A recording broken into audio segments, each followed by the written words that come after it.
I'm James R. Copeland. I'm the director of the Center for Legal Policy at the Manhattan Institute and a senior fellow.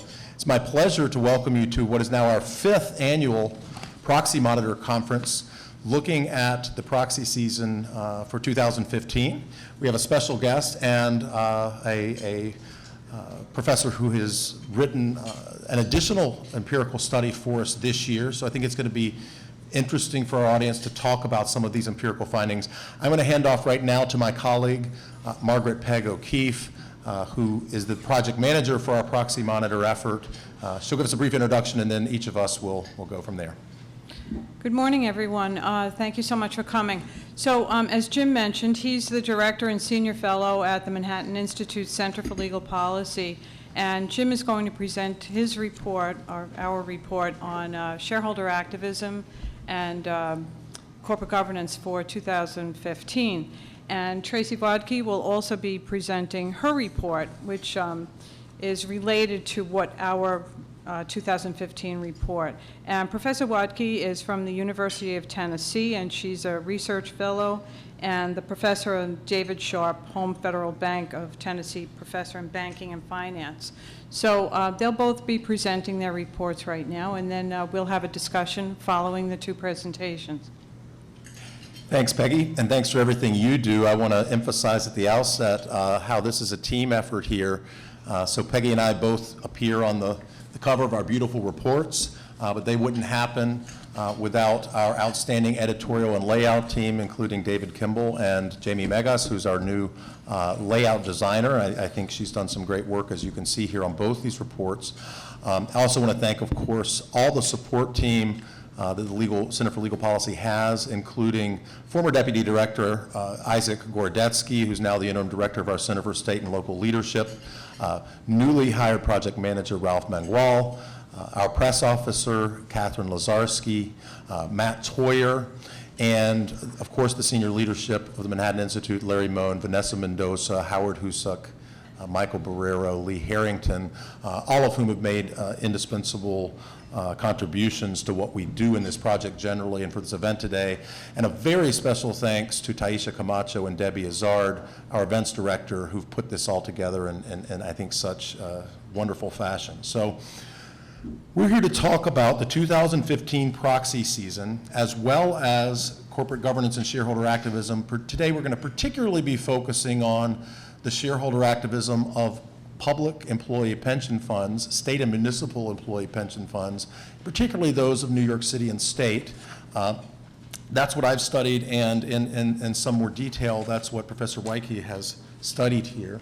So just to start with, for those of you who are new here and aren't inside specialists in this sort of field, what we're talking about is the shareholder proposal process. So as a general rule, corporate law in the United States is at the state level, but securities law since the 1930s has been regulated at the federal level, including the proxy access, the proxy balloting process, i.e. when you get your proxy statements in the mail telling you about an annual meeting for the corporation. The SEC regulates what the rules are around that game, not the substantive rules governing how the corporation's structured, but the rules about what must be disclosed, and in some cases, the sorts of things that you might be able to vote on as a shareholder. What we focus on specifically are shareholder proposals. This is a subset of shareholder activism. Shareholder activism can be the aggressive play of a hedge fund, a super wealthy investor like Carl Icahn, who takes a big stake out in a company and says, I want you to change the way you're doing business. It also can be the introduction of a proposal on a corporate proxy ballot by a very small shareholder. A shareholder who owns only $2,000 worth of the company's stock for a year can put a proposal on the ballot, and as we'll see, some of the folks that are very active in this process are small individual shareholders. And a small group tends to dominate this process. This has been consistently the case throughout the 10 years we've been studying shareholder proposal activism. In the last 20 years, the last 15 years, the last 10 years, we've seen an increase in shareholder activist strength relative to boards and managers, which traditionally maintained a significant amount of control over corporate governance in the U.S. The first wave of this happened earlier, around the 1980s, where you saw leveraged buyouts and hostile takeovers. And then companies sort of came in with different poison pills, defense mechanisms, and various state law changes made it harder for that type of activism to succeed. And what we've seen over the last couple of decades is an uptick in shareholder activism, including this shareholder proposal type of activism. A significant part of this is the increased role played by institutional investors who own a significantly higher percentage of companies now than was the case in the past, and have been sort of flexing that muscle over time. Certain academic research has given credence to some of these campaigns, and there have been various legislative and regulatory trends, including those governing pension funds, and certainly some shifts in the SEC's governance, spurred on by Sarbanes-Oxley and particularly Dodd-Frank in 2010, that have reinforced some of these trends. So, important to understand that institutional investors, as we've discussed in prior conferences here, rely heavily on proxy advisory firms in formulating their recommendations. The big institutional investors, the Vanguards, the Fidelities, and what have you, have teams of people that decide how they want to vote on this. Smaller institutional investors, to exercise their fiduciary duties and cast votes on these sorts of ballot questions, don't have those teams of advisors. It's not a competitive advantage for them to be a more informed voter, and they tend to rely heavily on outside proxy advisory firms. Our past research has suggested as much as 15 percentage points of the actual vote on shareholder proposals can be influenced by the for or against recommendation of a single proxy advisory firm, Institutional Shareholder Services, or ISS. That's an open question as to whether ISS makes the right calls here. They tend to be more supportive of shareholder proposals than the median shareholder, and we've argued in the past that that may be due to the fact that the input they get from certain of their clients is stronger when it comes to public pension funds and social investing funds that may have divergent interests from your average shareholder in the marketplace. Our ProxyMonitor.org database is the data set for the analysis I use. Professor Weike uses some other data as well, and she can talk about that later. But we launched this in January of 2010 after a year or two preparing the effort. It was originally the Fortune 100. It's now up to the Fortune 250, and it's an online database of all shareholder proposals in that company set that have been filed, now dating back to 2006. So we have a pretty robust data set that's public. All of this information is taken from publicly available information in the EDGAR database that the SEC manages. Of course, their database, you're really just pulling out PDFs or links to the proxy proposals themselves. What we've done is constructed a database where you can search this, sort this based on the company's size or the industry, the type of proposal, the sponsor of the proposal, the votes the proposals are receiving, and things of that nature, which makes this sort of research possible that I've been doing. We take our companies from the Fortune list. This year's companies are from the 2014 Fortune list that predated the proxy season, and we tabulate the votes when we're talking about vote counting according to company bylaws, which is the corporate governance rule that's the case in the states, principally Delaware. Delaware has a default rule of counting them one way, but we count them based on what the company bylaws are, which is the way the companies would react to any of these proposals. Of course, these proposals we're talking about are generally what are called precatory proposals. That means they're not binding on the board of directors, which retains full fiduciary authority, but they are recommendations that the board of directors will consider carefully. This proxy season, what are the key takeaways?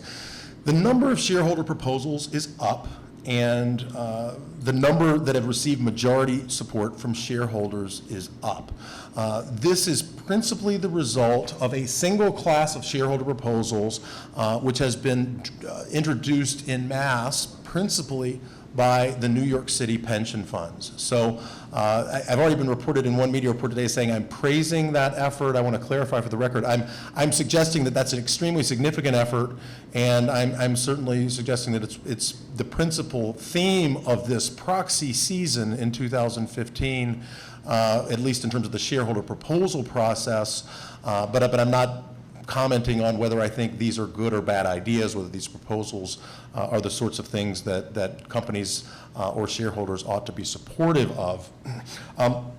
Other trends happening this year, which are somewhat in parallel to that, are that the Securities and Exchange Commission, the SEC, has been more lenient in allowing shareholder proposals on the ballot. I can talk about that a little more in depth later.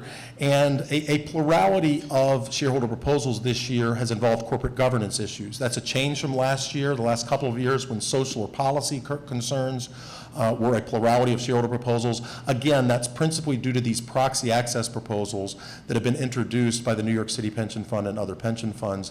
We'll talk about those a little more later in more detail as well. So here's the data that we're looking at. And as you can see, 1.34 shareholder proposals per company in the Fortune 250 data set. Among those that have already filed materials, there's a handful outstanding. That's the highest number since 2010. What happened in 2010 that led to the drop-off you see there in Figure 1? That's when Dodd-Frank was enacted, and that's when Congress said you have to introduce advisory votes on executive compensations for shareholders. And so after that, one of the types of proposals that was commonly introduced before that was a proposal seeking so-called say on pay or advisory vote on executive compensation. After that, that was a mooted proposal because all companies were going to be required to put those on the ballot, and therefore the number of shareholder proposals dropped. This is the first significant uptick we've seen since then. A reason for that, you can see in Figure 2, is that the SEC, as I said, is significantly less likely to grant what's called a no action letter and more likely to deny a letter or to say we're not going to take a position on that. A principal reason for that was a challenge to the conflicting proposals rule that the SEC has traditionally put in place, where if the company offers a proposal that's substantially similar or in some way in conflict with a proposal introduced by a shareholder, they don't both go on the ballot simultaneously. That was challenged based on a proxy access proposal introduced by an individual shareholder, and the SEC basically has said we're going to hold that rule in abeyance for this proxy season until we figure it out under a statement by Chairman Mary Jo White and a directive to the staff. So we've seen more proposals getting on the ballot than normally would be the case. So that uptick we see actually in the number of shareholder proposals, notwithstanding the proxy access proposal campaign, may be only attributable to the SEC action there when you actually start controlling for that variable, as I note in the body of the report. So who is sponsoring these shareholder proposals? As I said, a very small group tends to dominate this process. 1/3 of all proposals, as has been the case for the last few years and is generally the case for the last decade, 1/3 of all proposals are sponsored by 3 individuals and their family members. These are who we call the corporate gadflies: John Chevedden, James McRitchie and his wife Myra Young, and William and Kenneth Steiner. Those individuals, 1 in 3 shareholder proposals are sponsored by those individuals. They are not large shareholders. They are not Carl Icahn type investors. John Chevedden's holdings will range from $2,000 floor up to $10,000 or $15,000 in the companies, but he's filing them over multiple companies. As you can see in our data set at the Fortune 250, 44 shareholder proposals this year were introduced by one man, and 3 of the top 4 sponsors of shareholder proposals were these 3 corporate gadflies. The only other double-digit sponsor of shareholder proposals this year was the New York City pension funds.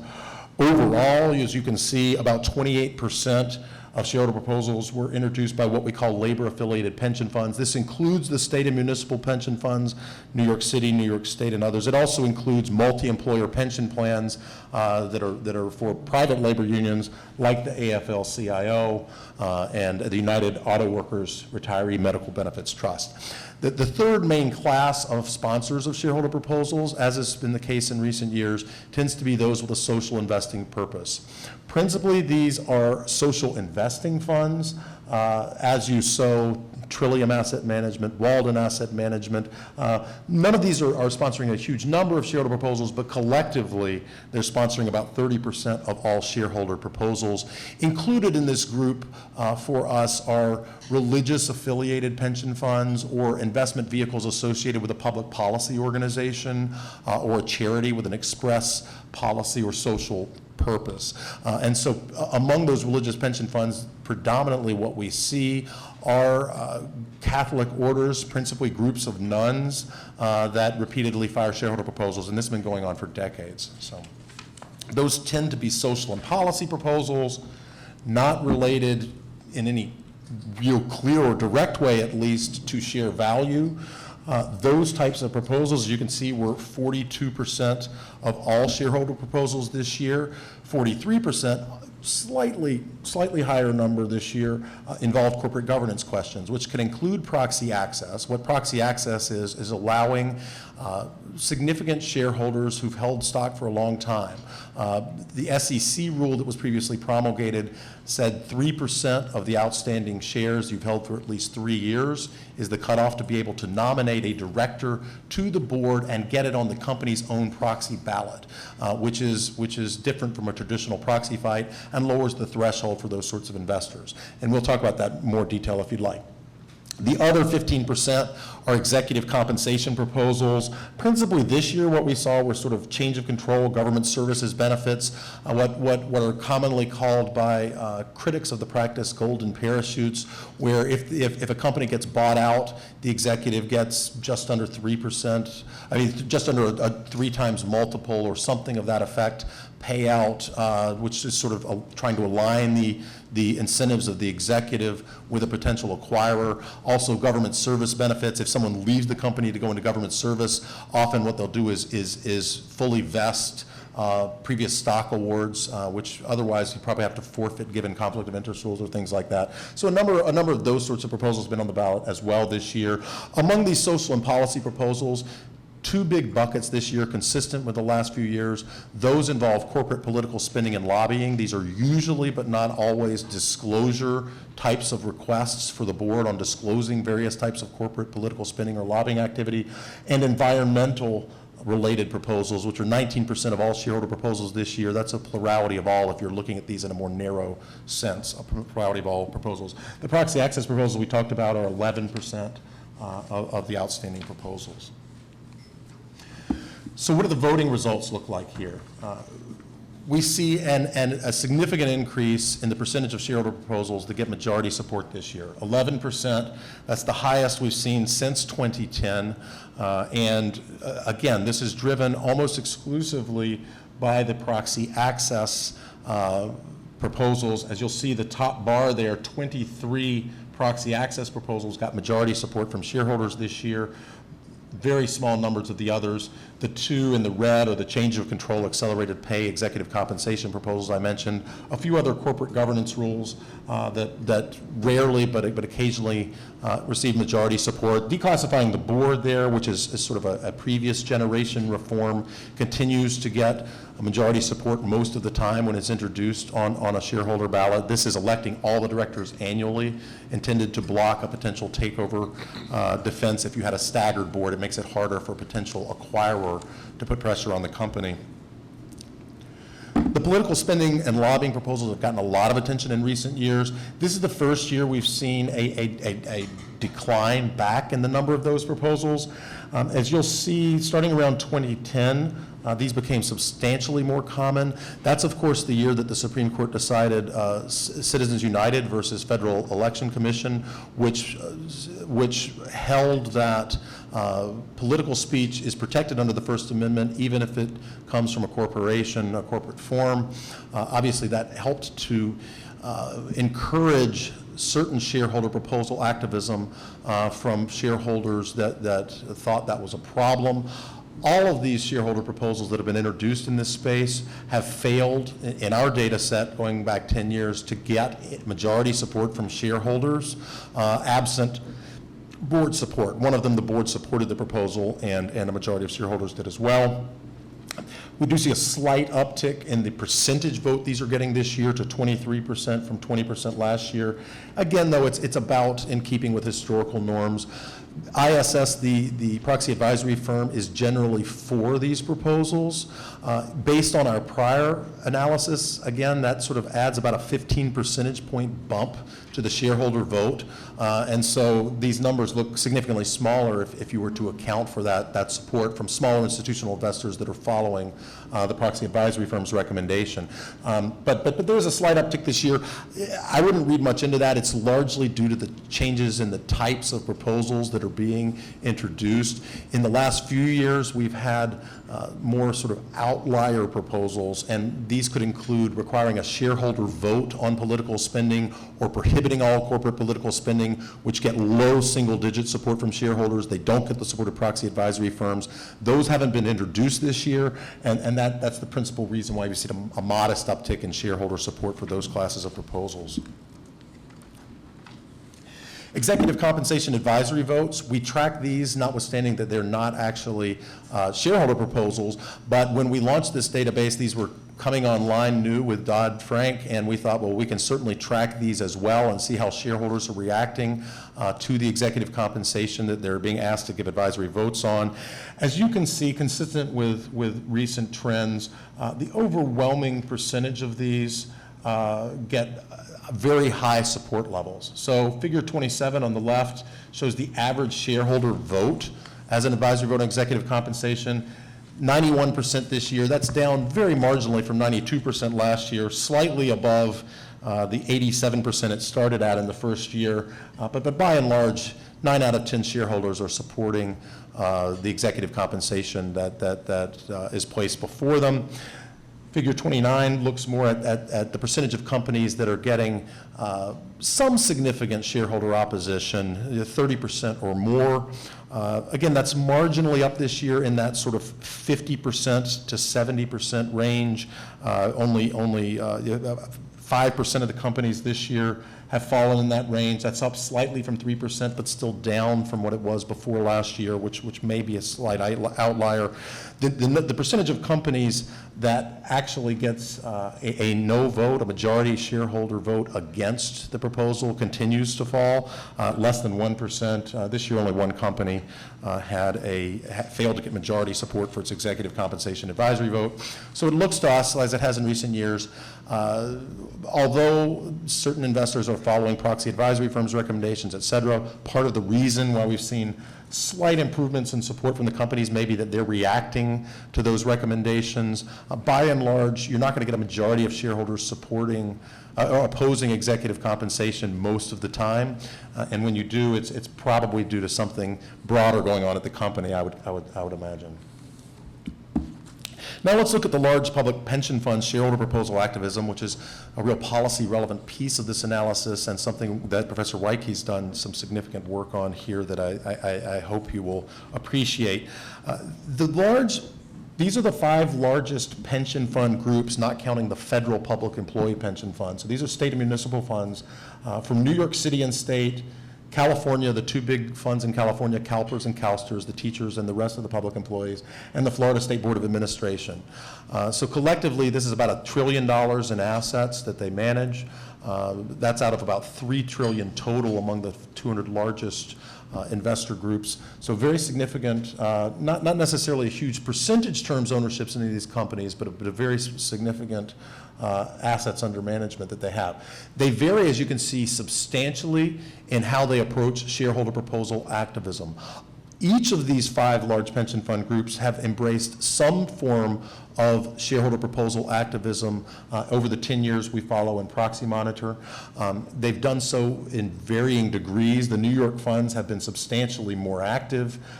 In addition, and Professor Weiche will talk about this some, they varied in the types of proposals they introduce and in sort of their philosophies on shareholder activism generally. As you can see in figure 21, the New York City funds throughout this period have been quite active in introducing shareholder proposals. The last couple of years there was a drop-off before this year a record number of proposals being introduced in our data set, which is consistent with the Boardroom Accountability Project, the proxy access push that Scott Stringer has initiated. The New York State Common Retirement Fund, in contrast, was not active in the early years of our database. We need to fix this a little bit here. But has become more active since 2010. They were somewhat active in an earlier time period, as Professor Weike will talk about, and introduced a few such proposals. But this really initiated under Thomas DiNapoli, who's currently the elected comptroller of New York State and the sole fiduciary for the New York State Common Retirement Fund. And these have been heavily oriented around social or policy concerns, particularly corporate political spending and lobbying following the Citizens United decision. As you can see, 63% of all the shareholder proposals introduced by the New York State Common Retirement Fund over the last decade have involved corporate political spending and lobbying, and 93% have involved some form of social or policy concern. The New York City pension funds proposals have been more mixed in type, although before the recent proxy access campaign, 14% of them, you still see a substantial majority of those proposals historically have involved social or policy concerns. That has not been the case this year, as proxy access has been the principal focus of the New York City the New York City pension funds. There's 5 different pension funds, each of which is overseen by an independent board, principally composed of political figures and union appointees. The manager of all of these funds, the manager is the elected comptroller, Scott Stringer, who we're going to have later on today in the program. And here's some basic stock price reactions to public pension funds shareholder proposals. On the left, what we see is here a reaction in the year subsequent to the proposal being introduced on the proxy ballot for each of the 5 main groups. Overall, we see a negative reaction. So what that's suggesting is that whatever the funds are doing in terms of introducing shareholder proposals on the ballot, on average, it doesn't seem to be creating share value once you compare that to the broader stock market trends. That can vary significantly by fund. The New York State Common Fund, where we had a large sample size, sees a -7 percentage point reaction relative to the market. The New York City pension funds actually have a slightly modest return relative to the stock market. Again, someone can fix this.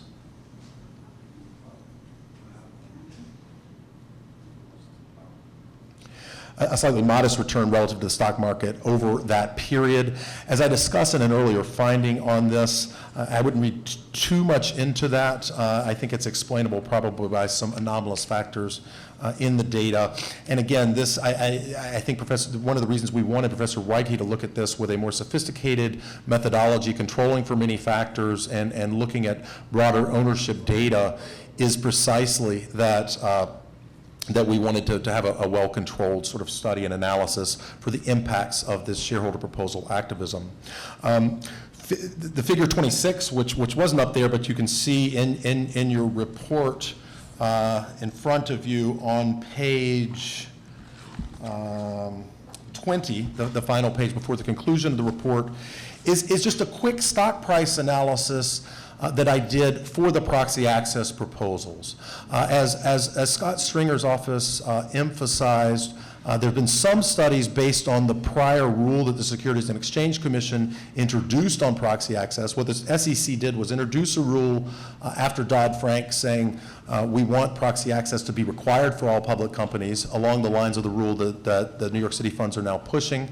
The DC Circuit Court threw that out based on the not being satisfied with the cost-benefit and empirical analysis that was done to buttress that rule. There were subsequent studies which the comptroller's evidence has cited that suggests, well, the market reacted in such a way that suggests the market likes this rule. The SEC did a study which at the time the comptroller announced the Boardroom Accountability Project, showed some positive event study sort of reaction to that announcement. In other words, looking at the companies that were targeted and their stock price did a little better than the broader market, controlling for a few factors.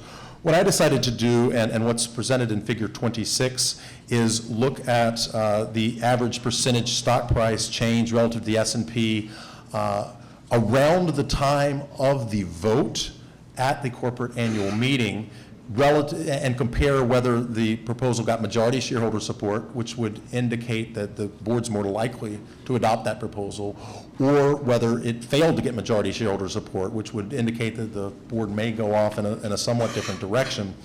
And what I found with that, the window there was basically a 5-day window. I took the share price a day before the meeting, before there would be any information about the vote, and then I took the price 5 days after the meeting, at which time some of the companies put the information out on the meeting date. Some of the companies wait until they file their SEC forms.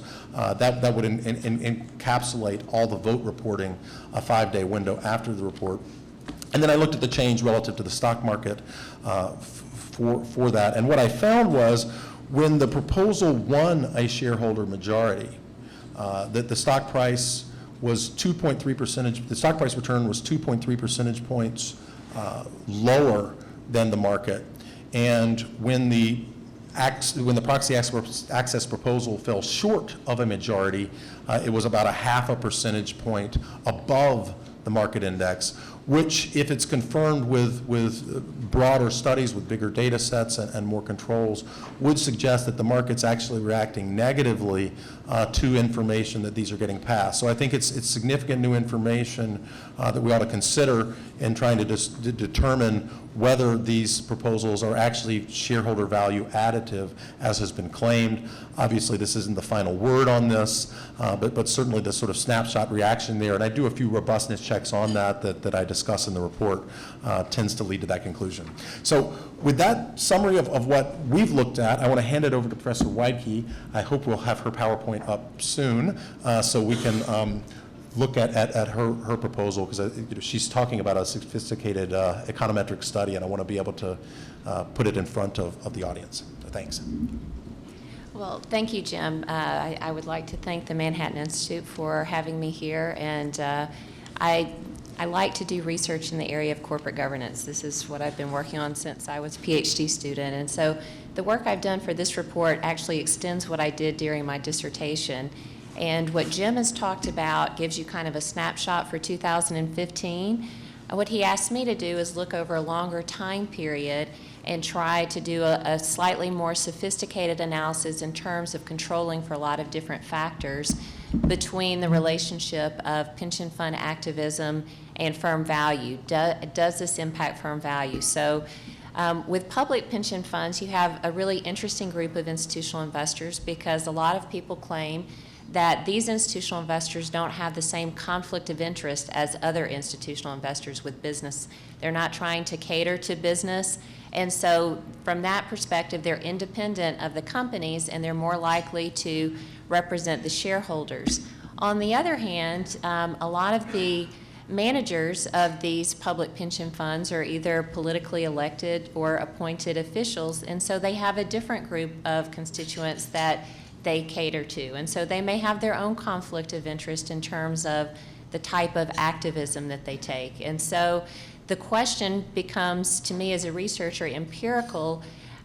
When they target companies, they do have investments in those companies, and they want to create wealth for their beneficiaries, but at the same time, they may have their own agendas. And so this is brought up by the Business Roundtable and by groups every time regulatory reforms come up with the SEC, that you're going to give these special interests, and they tend to group the state and municipal public pension funds and the labor union funds together, more power, and they can exert this power over management, and it's not necessarily in the best interest of the minority shareholder or other shareholders.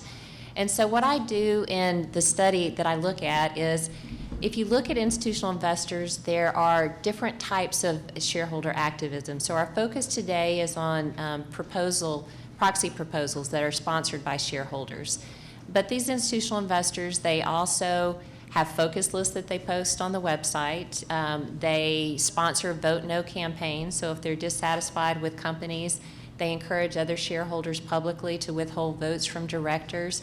Some of these institutional investors also have private communications, and they may file exempt proxy solicitations encouraging shareholders to support a certain shareholder proposal or vote against certain management-sponsored proposals.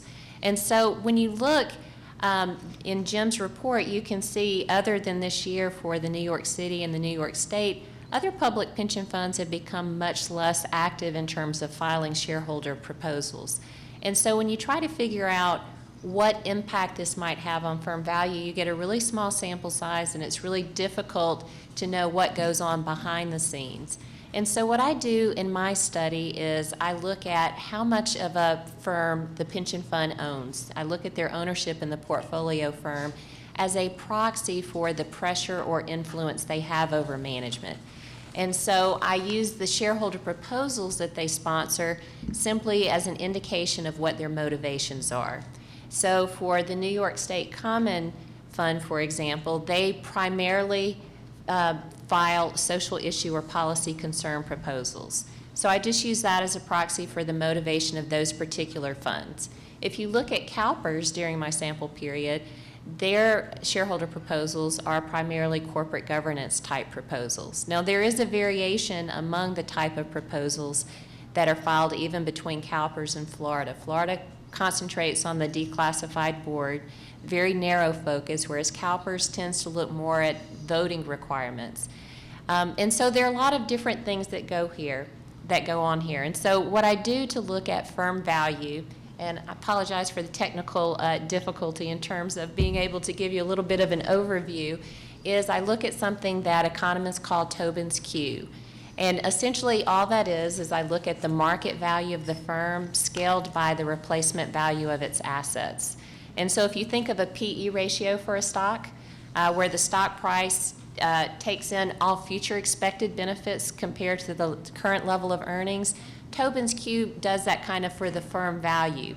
So if you think of a company that has certain assets in place, but they have Bill Gates, you might think they have a higher Tobins Q because Bill Gates is going to be able to do more with those assets in place than maybe someone else. It could be the same thing if you're in a company that is industry where there are barriers to entry. If you have a really large profit margin and you are able to keep more of that profit going forward, your growth opportunities are protected, you'll have a higher Tobins Q.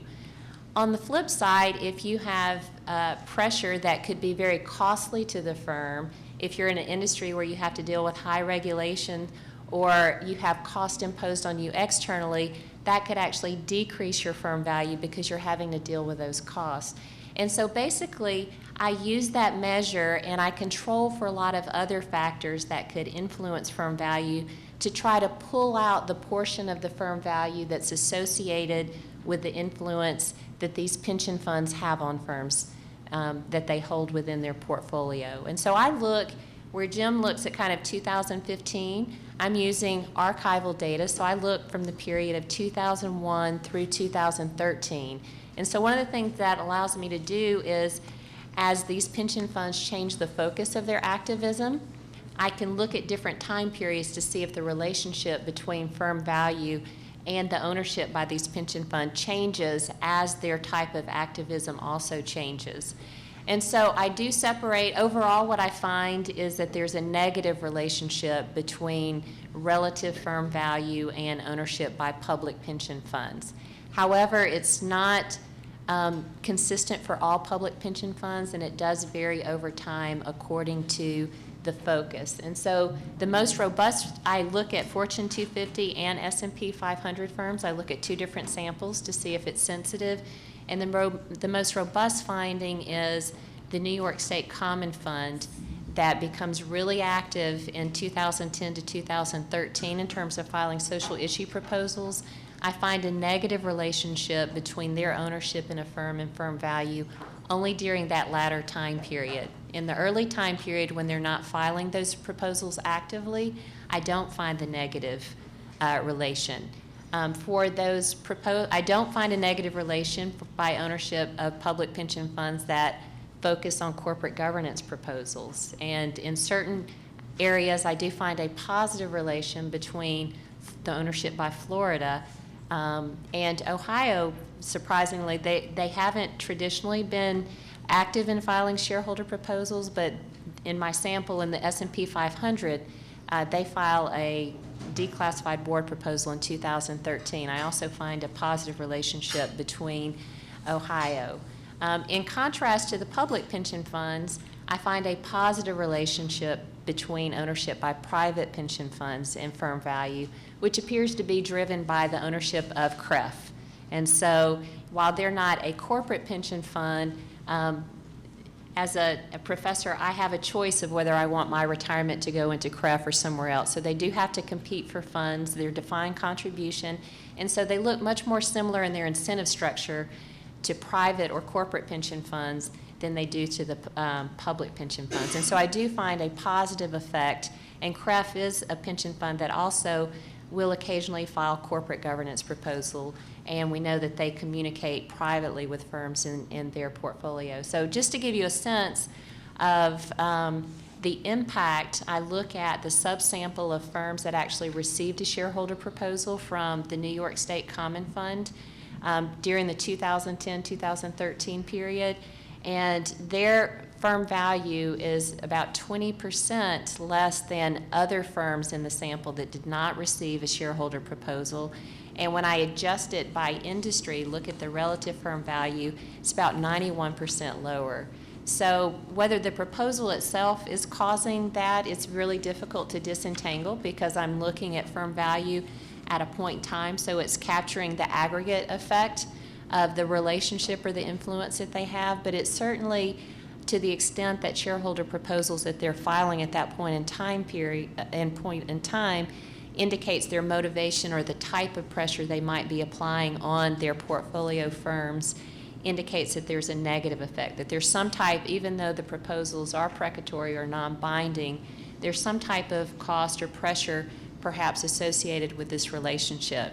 Now, I should point out that even though New York City is the most active public pension fund, because their money is managed by another institutional investor who files 13F ownership data, they are not required to file that. So they are not in my sample. I'm unable to disaggregate their ownership from other institutional ownership because they don't disclose their ownership under 13F filing. So I'm unable to get data on the New York City pension funds and look at the effect that they have separately. But I do a lot of different controls. I do control for the year because we know as the market goes up and down, firm values will go up and down. I do control for industry because if you're in an industry where you don't have a lot of assets in place, then you have high R&D, high advertising, those types of things. I control for those as well to try to pull out those things that might affect firm value separately from the pension fund ownership. And I do control for ownership by insiders and other institutions as well. So even though I can't separately analyze the New York City pension fund, I do control for ownership by all other institutions. So at least for the coefficients or the relationships that I measure, I've controlled for those. So I think that kind of wraps up without looking. I guess I could talk about a little bit of a summary. And maybe I can put up just some of the robustness if this comes up. I know that we're on kind of a time schedule here, but in my other research, I do find that there are areas where there is positive valuation effects associated, but it's always associated with very firm-specific targeting. So, for example, in some of my earlier work, I do look at vote no campaigns from 1990 to 2004, and CalPERS was the only public pension fund that was involved in that, but you see a lot of other institutional investors who do not file shareholder proposals that are in that arena. And we find a positive market reaction to those campaigns, and we also find those that target firms for really poor performance. There's a significant increase in the likelihood of for CEO turnover for those firms, and we see improvement in operating performance. So when it's targeted for firm-specific poor performance, they're broad-based, we find positive valuation effects. When they were focused on corporate governance issues, we don't find any effect at all. So we don't find that they destroyed value, but we don't find that they necessarily improved value as well. And so I think the implications is you know, again, we're not saying whether these certain social or policy issues are good or bad, but in terms of the impact that they may have on shareholder wealth of the firm, shareholders need to be aware of that. And if the goal of the state and municipal funds is to increase wealth for their shareholders, then they should consider that as well. So I think these type of studies are really useful. Here I am. This is my fault, Jim. I should have told you. It seems like every time I come to present in New York, there's some type of malfunction. So I don't know if maybe it's my electric personality. I'm not sure what it is. But I'll just take you to the end.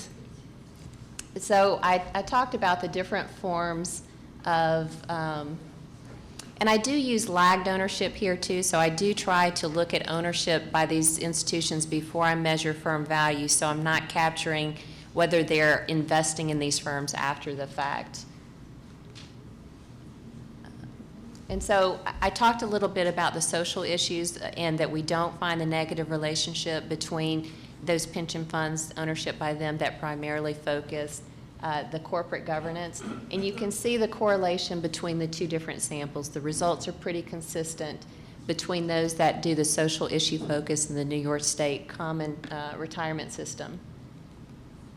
And so this actually gives you some of the numbers that you can look at. And so for the Fortune 250, and you'll see that the sample size outside of the New York State is pretty small, so I don't put a lot of weight on those particular numbers, but it at least gives you an idea of the economic significance of the results. And so there are 27 that I have in my sample of companies that were targeted with shareholder proposals by the New York State. And so Tobins Q of 1.42, so you can see actually during this time period, firm values were, on average for these, were high. They're above their replacement value of assets. But you can see they're lower for those funds that have greater own, or that are targeted by New York State common with social issue proposals than they are for the rest of the sample. And for when I adjust for the industry median value for this, the result is even more significant. You see similar magnitudes for the S&P 500.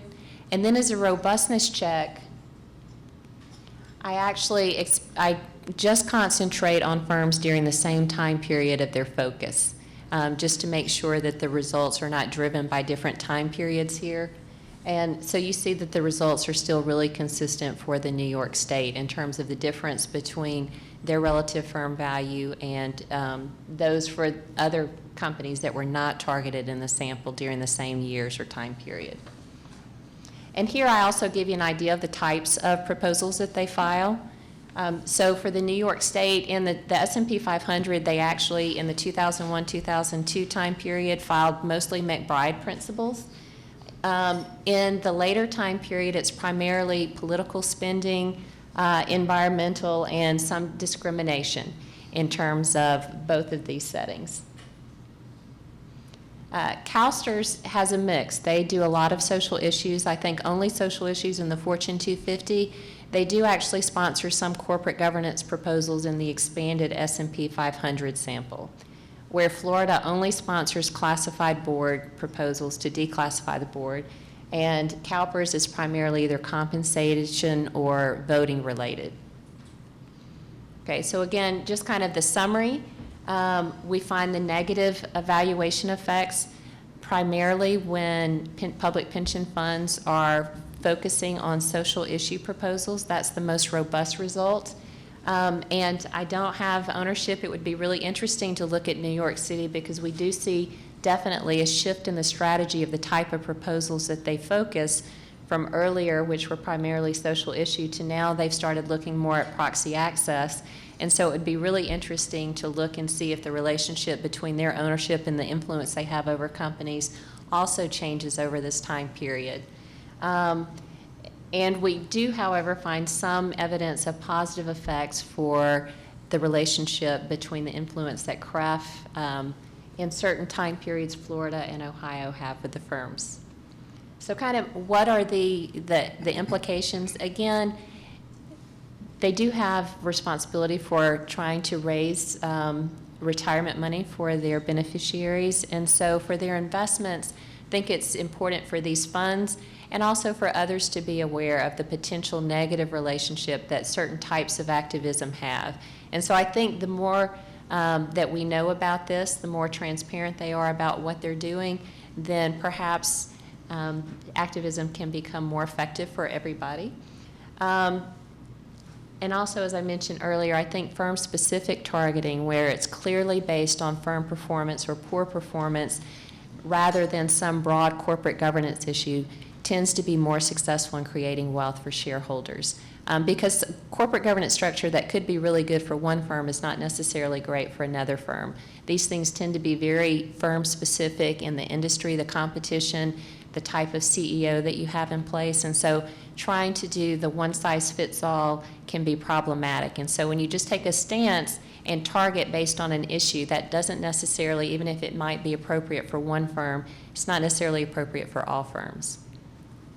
So Thank you. That's great. Thanks, Professor. Very good. half with it, half without. So,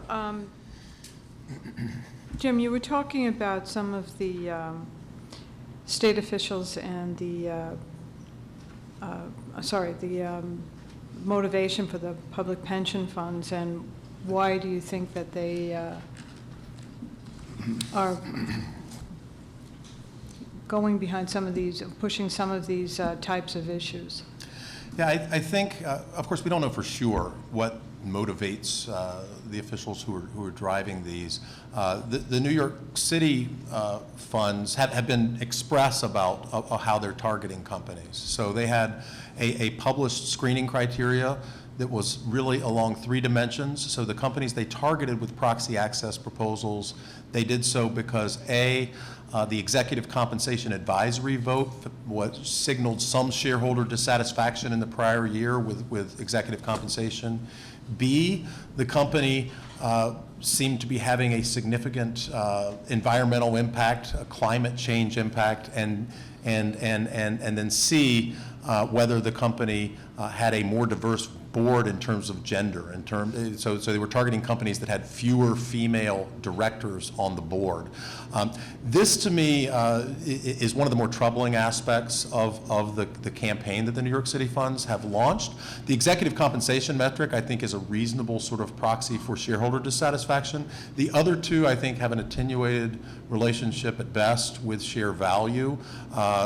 Climate change is, of course, an important policy issue. Board diversity may or may not have an influence on share value. The empirical evidence seems to actually cut somewhat in the opposite direction on that, at least if it's coming from outside, looking at countries that, for instance, mandate quotas on boards and things like that, tends to cut in the opposite direction.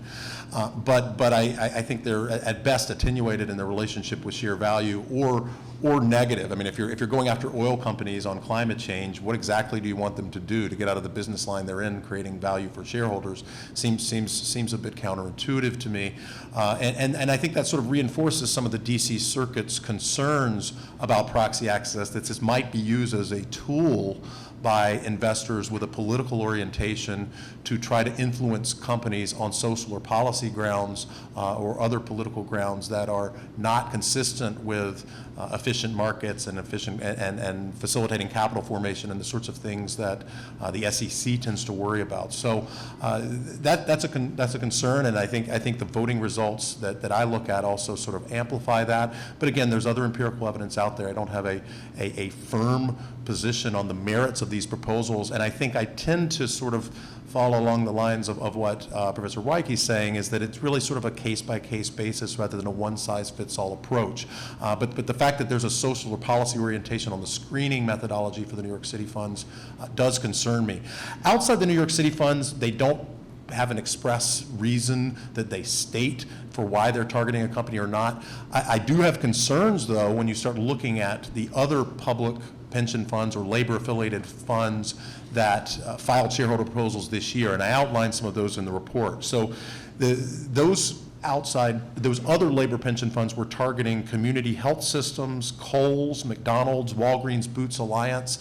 Each of those funds has been the target of significant labor organizing type of activity or significant pressure on minimum wage campaigns. McDonald's, of course, highly publicized with the Fight for 15 campaign, but also what you've got is a drug retailer company, a healthcare, hospital care provider that's been under significant pressure, and a retail store that's been under significant pressure. I also point out that Kohl's, actually, which was targeted by CalPERS, is engaged in an ongoing dispute with San Bernardino in its bankruptcy proceedings, and it's the largest outside shareholder other than CalPERS and other state shareholders, and therefore has adverse interest to CalPERS in that negotiation. That doesn't mean that's why CalPERS targeted Kohl's. I can't say that, but it does make me raise my eyebrows and worry about how these sorts of campaigns could be used for purposes that aren't consistent with the share value of the targeted company.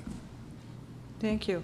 And you had briefly mentioned the SEC. So we noticed that there were some legal and regulatory changes that have affected the shareholder proposal process starting this year.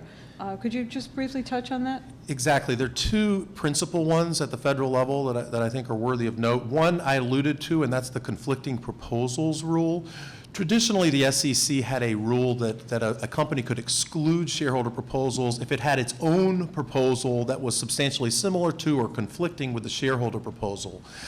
In this case, what you had was at Whole Foods, an individual corporate gadfly shareholder proponent, Jim McRitchie, introduced a proxy access proposal, and the company came back with a different proxy access proposal with different ownership thresholds and holding period thresholds.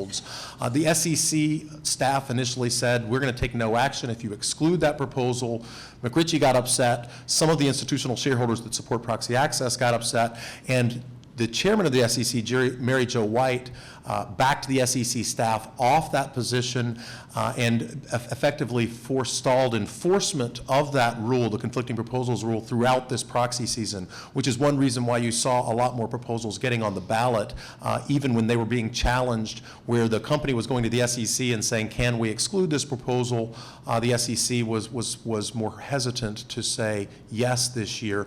So I do think that that's somewhat in flux. The other situation we had this year was in the legal realm, and the Trinity Church downtown here had filed a gun sale related proposal at Walmart.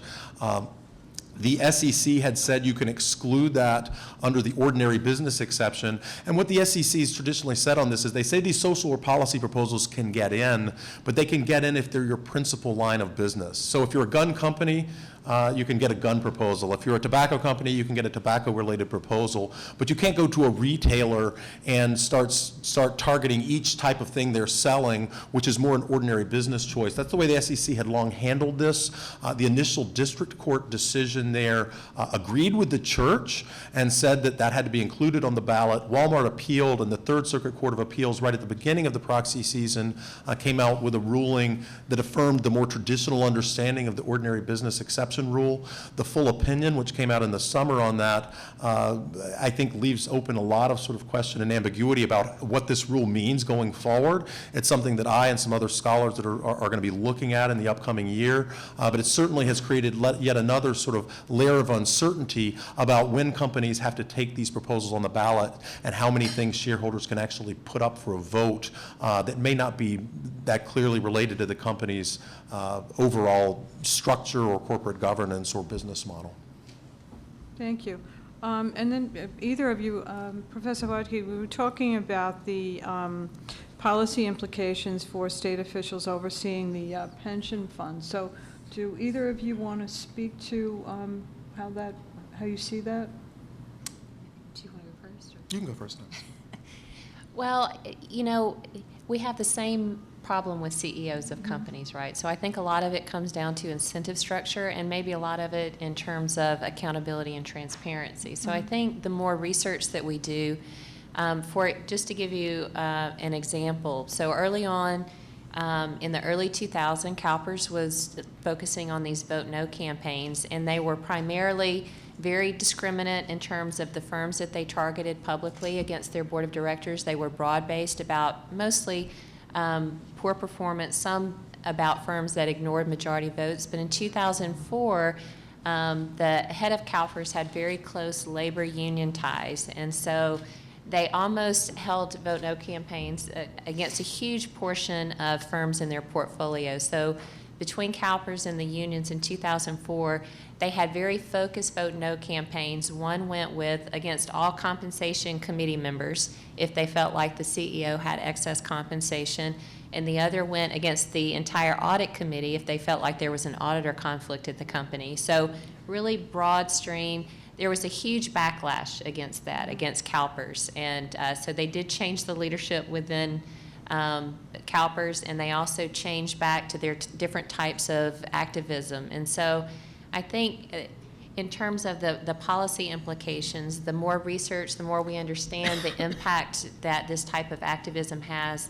And media has a big influence too. There's research now coming out that indicates that as there's more scrutiny in media coverage, this applies a lot of pressure on firms, and so I think that's why these vote no campaigns were successful. They didn't have a huge, most of these companies had plurality director elections, which basically means if you have 3 board seats available and the company nominates 3 directors for those board seats, with 1 vote they're elected. So they could have 99% of the votes withheld against them and still under the plurality, they wouldn't be able to dismiss them. And so even though, again, those votes were not binding because of the pressure, I think, in the scrutiny. So I think in terms of the policy implications, I worry a little bit about the Business Roundtable always picking on these groups in terms of having conflicts of interest, because obviously they want to protect their power as the CEO. So I think they tend to use the labor and public pension funds a lot to try to fight against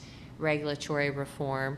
But at the same time, certain forms of activism give them ammunition, I think. And so as we all become more well-educated, I think going forward, I'm not sure that we need more regulation, but I think the transparency, as the shareholders become aware, at the end of the day, the shareholders have to vote for these things. So even with proxy access, just because you put up an alternate slate of directors, the shareholders have to vote for and support those directors.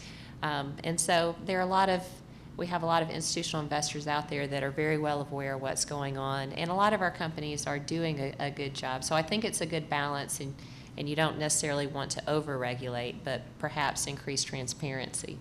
Thank you. Jim, did you want to say Yeah, something? I'll follow up with that, and I'll be a little maybe more forceful. I'm the policy guy here. First of all, I think it's important to understand at a meta level the overlying regulatory structure we're talking about here. So the federal ERISA laws, the Employee Retirement Income Security Act, apply to privately managed pension funds fairly robust standards of fiduciary duty.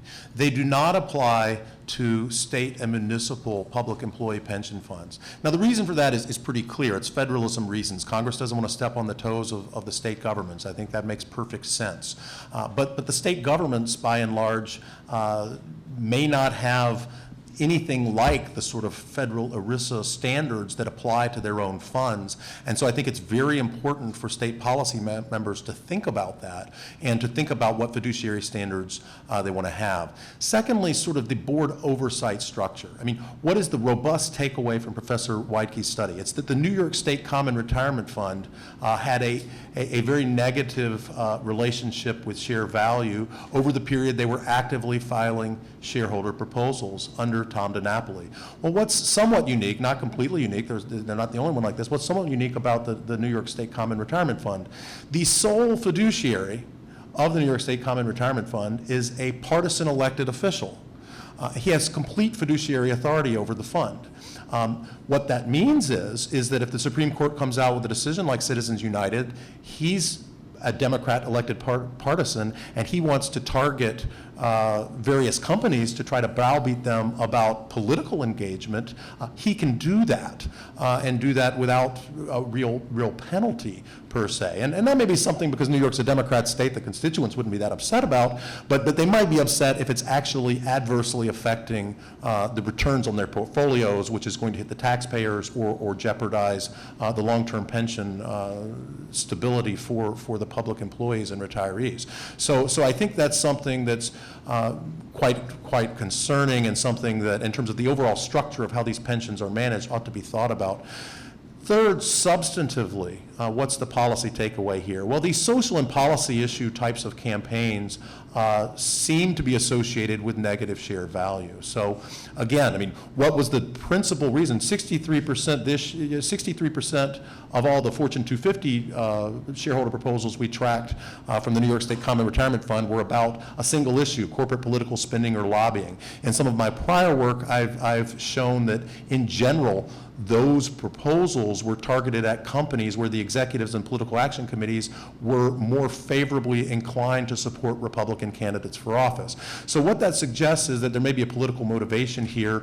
We can't certainly say for sure that what the New York State Fund is doing with its shareholder proposals on social activism, environment, political, or what have you, is destroying share value, but it's certainly associated with share value, and it's associated precisely over the time period where they're engaged in that type of shareholder proposal activism. So there may be some limits that policymakers want to put in the types of shareholder proposal activism that are engaged in. And then finally, beyond that, I think it's important to realize that it's not just a question of the types of proposals. Again, what I'm concerned with principally is this sort of blunderbuss approach or social orientation in targeting funds as much as the types of proposals themselves, because these proposals can be used as tools to get leverage over management for reasons that are inimical to share value. So I guess I'm leaning more towards what the Business Roundtable and others are saying on this, because I think it is a concern, and I think that the empirical results we're looking at buttress that concern. I think they reinforce the sort of worries that we have about that, particularly related to the social or policy activism. But again, if you're targeting companies based on something like climate change or board diversity, is that really the right approach? And even beyond that, is a blunderbuss approach of applying these across the board to huge swaths of company in a one-size-fits-all approach the right approach? What Professor Weidke's other research has emphasized is that the more targeted approaches that are very carefully focused on firm performance have had positive valuation effects when they focused on corporate governance rules, but that effect goes away when it's a broad campaign that sort of tries to target all the firms, but isn't really performance related. And so I think again, public officials need to think about that. That may be something that's hard to actually put rules around to tie the hands of your officials, but certainly the officials that are acting to manage these funds ought to think about them very carefully. Thank you. Can I add just one point? You bring up a really good point, and just to add to that a little bit, some of my research, and there's some other research which focuses a little bit more on the labor union funds, but they find that there's a significant negative effect when those funds focus on or target firms where their employees work, where they also represent employees there. And so I think similar to what you're saying is when there is a potential conflict of interest, that type of activism appears to have a negative effect, because you have two different, not just shareholders, but you also have some other constituent group that you're interested in. And so it's not always easy for other people to determine. You have to dig sometimes to find out what those conflicts are. And so perhaps one solution is just the way that owners have to disclose, or directors have to disclose any type of relationship. If proponents of shareholder activism have to do some type of disclosure of a potential conflict they have outside of just being a shareholder, some other interest that they may have, may help offset that a little. That's interesting. Thank you. I think we'll open this up for questions.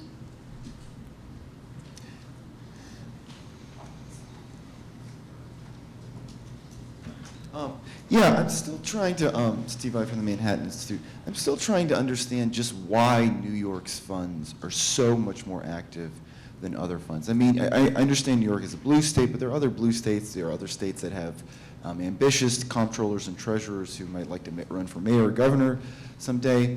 Let me put the question this way. I mean, there are various levers that pension system can use if it wants to influence policy. In addition to shareholder activism, it could also be active on the divestment front. active in socially responsible investing. Do we know if firms that, pension systems that are more active in shareholder activism are also active on those other fronts as well? Or just in general, can we say anything more about why New York stands out so much over, for example, CalPERS? Well, one thing, and Professor Reike can speak to this through some of her other research as well, but one thing we know is that CalPERS used to be much more active in filing shareholder proposals than they have been in more recent times. And my guess would be that they came to a conclusion that the shareholder proposal activism may not be their best way to get the results they're trying to get, whatever those results are. And that's one reason they backed off them, except in some narrow cases, like trying to get majority election for directors. But they've been much more active in things like vote no campaigns than shareholder proposal activism. The New York City funds began aggressively doing this in the 1980s. And it was related to South Africa apartheid and trying to get companies to pull out of South Africa.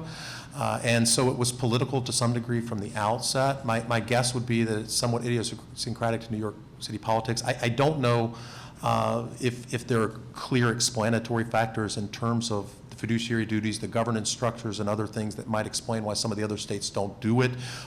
Wisconsin, that she studies in her report, used to be more active in shareholder proposals. They're not now. But clearly not to the level the New York City and state funds do. It may have something to do with political aspirations sometimes of these individuals. I mean, Phil Angelides had higher political aspirations. It's one reason why I think he was probably active the way he was with CalPERS when he was managing it. That may be true to some degree with some of the New York funds as well. But it's hard for me to know for sure. Do you have anything that? That's a good question that we'd probably all like to know the answer to. I can tell you early on when CalPERS was more active in terms of filing shareholder proposals, even then most of theirs were social issue. Now, part of that may be because of the restrictions on the types of firms they can invest in. I think the California funds may have more restrictions, social investment, in terms of the types of firms that they can invest in than maybe some others. And so you may not see them file as many social issue proposals because they may not have been invested in firms where you would be able to file those types of proposals, at least early on. When they did file more shareholder proposals, at that point in time, CalPERS couldn't get through to the CEO. If they had a concern with a company and they tried to contact them, they were ignored. And so, early on as their ownership grew, I think this was a way that I think if you look at their statement, they would say that now that they view shareholder proposals as a last resort. When they try to contact management doesn't negotiate, they can't come to some type of agreement, then they'll file a shareholder proposal. Now CalPERS it has a much easier time communicating with their portfolio firms as institutional activism has increased. You mentioned Wisconsin, which is a smaller fund, but the larger funds like CalPERS and the New York funds, because they're so large, it's really difficult for them to trade in and out the way other institutional investors might if they're unhappy with performance. They tend to index and hold their turnover rates are not as high, and so they view activism as a way to increase returns on their wealth, according to them, because they can't. It's too costly for them to trade in and out of stocks the way smaller institutional investors might do. Wisconsin, they do take a slightly different strategy. They are smaller, and they have shifted to where they do take positions and a different type of activism. I think they've become more active in the private investment and private equity type of activism than some of the other large public pension funds. But CalPERS is also active in other fronts, doing the exempt proxy solicitation. They have their focus list. They do contact companies. And so I think that's why you don't see them on the shareholder proposal list as much anymore, because they're able to get what they want more outside of that realm, perhaps, than based on their focus. Even earlier on, CalPERS was not, again, social issue focused. So that may be one of the reasons you don't see them, because they're able to work out their focus prior to you seeing it on the proxy.